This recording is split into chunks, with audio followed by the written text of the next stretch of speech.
My 32 female, husband 35 male, and I had been married for about 6 years.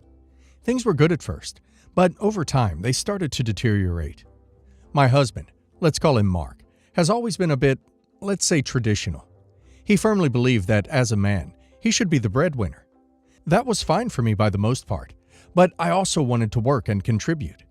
I had a good job in marketing, and I loved what I did. Then, I found out I was pregnant.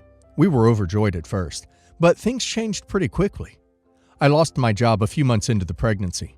The company was downsizing, and I was one of the unfortunate ones. It wasn't a huge deal to me at first, because I was confident I'd find something else. Mark became increasingly cold and distant, accusing me of not pulling my weight and relying too much on his income. He started making comments about how he didn't sign up to be the only one working, and how he couldn't support a lazy wife and a baby. I was hurt, but I was also determined to find work again. However, as my pregnancy progressed, it became more challenging to secure a job. Employers don't exactly jump at the chance to hire someone who is visibly pregnant. Mark's resentment grew. He became more detached and often stayed out late, claiming he was working late or blowing off steam. I tried to make things work. I really did. I focused on managing our household, preparing for our baby, and maintaining a positive outlook. But Mark had already made up his mind. A month before my due date, he dropped the bombshell. He wanted a divorce. He said he couldn't handle the pressure of supporting a family on his own, and that he wasn't ready for fatherhood. I was devastated.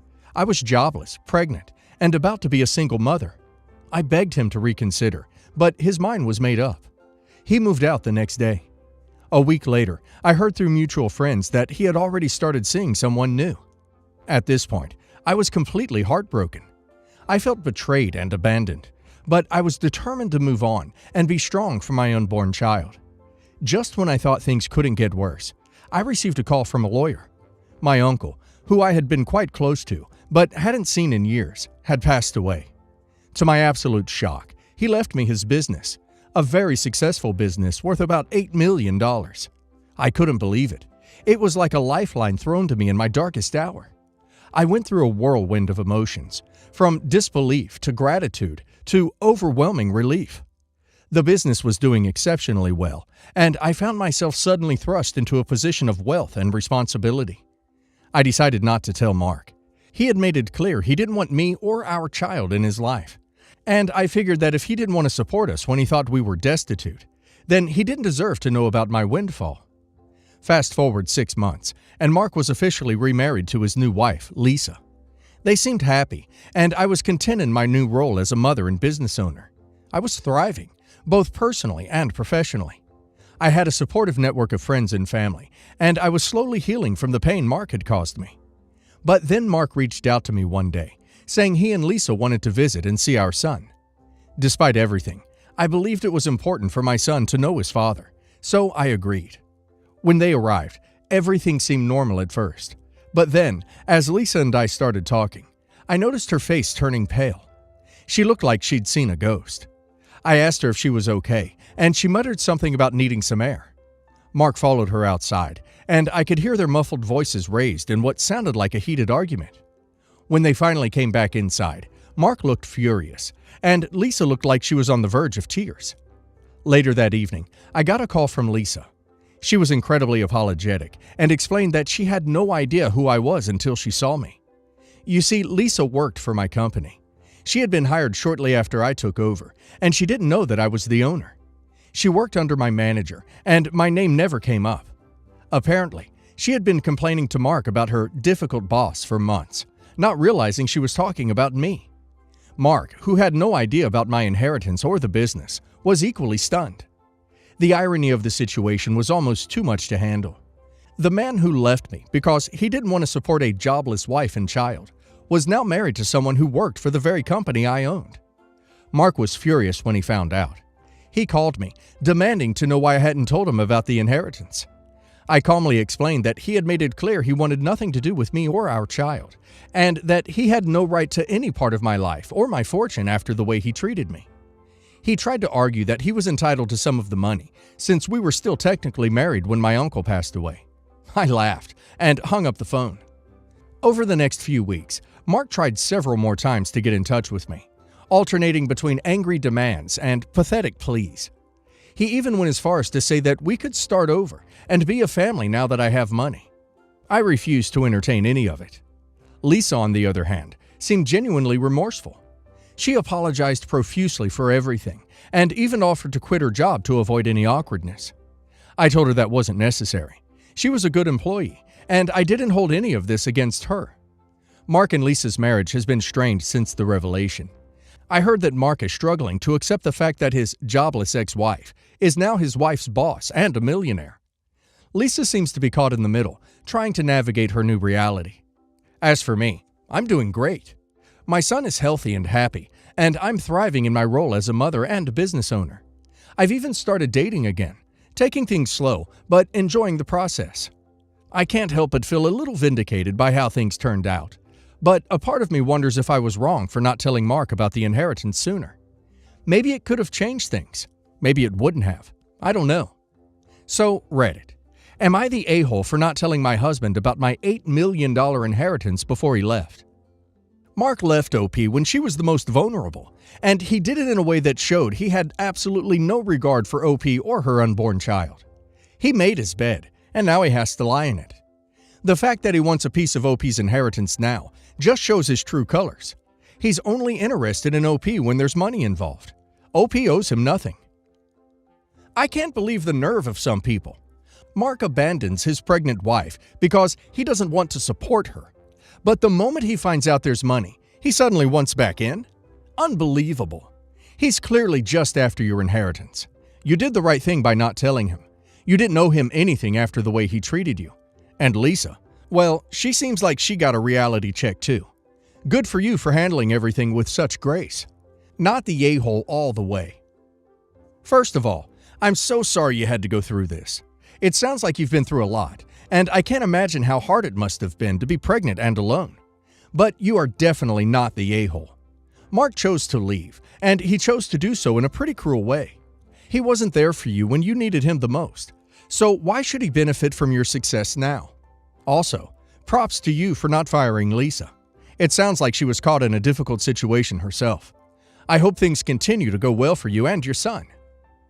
Oh, the irony.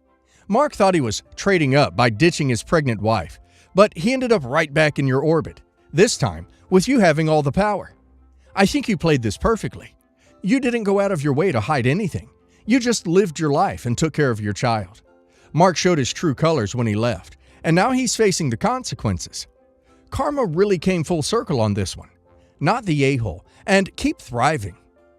Yesterday was supposed to be one of the most happiest days of my life, and it turned out to be the worst.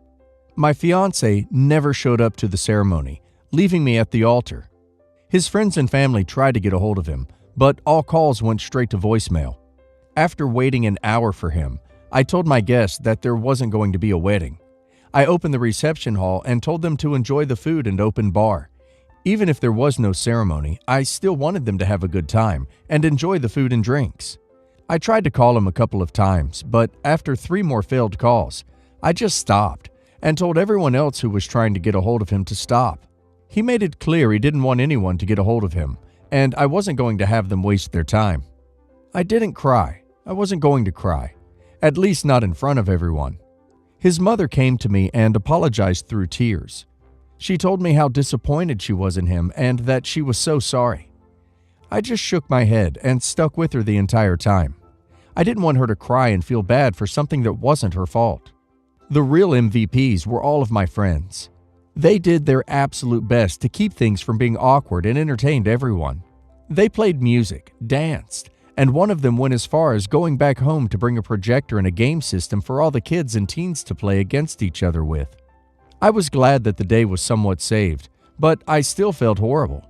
My would-be brother-in-law Ethan kept me from getting super drunk when I really wanted to. Told me that it would be awkward if I did so I did my best to keep everyone happy. After 11, I told everyone who brought gifts to take them back and get their money back. A few of them refused and had me keep the gifts they got. So now I'm back at the hotel we got and I'm alone. This morning I got a couple of missed calls from my fiancé and several messages that I haven't opened yet. I'm so angry at him. He humiliated me yesterday by not showing up when he could have told me he was getting cold feet. I had my friend message him that I want to be left alone, and that if he showed up at the hotel room, I was going to call my brothers to have him removed. So far, he hasn't shown up, but I am getting phone calls from his friends probably all wanting me to speak to him. I don't know if it's me being shallow or not, but now I'm rethinking our entire relationship and whether or not I see a future with him. So another issue is that I have an extra plane ticket.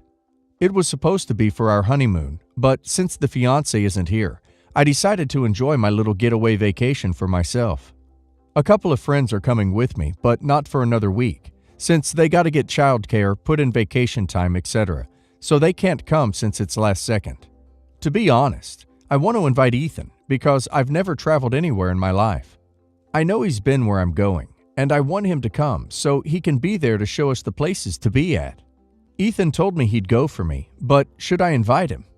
I asked Ethan's mom and she was all for it, but I still don't know if it'll cause drama. Any advice? Update. Okay, so I feel like I should explain more about Ethan. First, I'm not going to take him. Second, I've known Ethan a little longer than my ex-fiancé. Please believe me when I say he's a close friend of mine. Both of us bonded by teasing his brother, and with that, we just kind of clicked and became fast friends. I wanted to take him because I didn't know how to use my ticket in the airport. I've never been traveling, and I didn't want to look dumb by trying to figure it out. Thankfully, someone said what to do, and I'm forever grateful, so now I feel much more confident.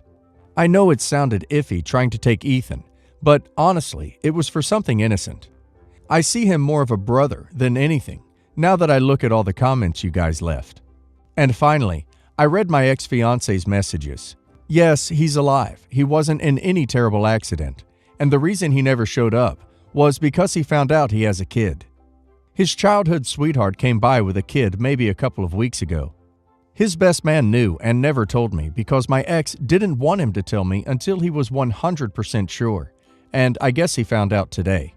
He apologized so many times for not showing up, but he couldn't because he felt so guilty. Of what, I don't know. He said a large part of him wants to make things right and take care of his son because he's always wanted a family. So screw the last 3 years, right? I don't know if that means he's going back to his ex because he wants to talk over the phone. Honestly, I'm done. I think it's an excuse to get back with his ex. I don't believe he's ever gotten over her and her over him, which is why she chose now to show herself. He sent a picture of the kid to me, and I went over to ex-fiancé's mom's Facebook to see any picture she posted of ex-fiancé when he was a kid. They're low quality, but there is definitely a resemblance. It feels so surreal to me, like this is one big joke. I feel like I'm missing info, like there's something else going on, but I'll find out later. I haven't responded, so instead, I'm just going to open a bottle of wine and just get plastered. My best friend is currently on her way with takeout and ice cream, so I thought I'd share this. He literally left you standing at the altar. You absolutely should not have a future with someone who does that.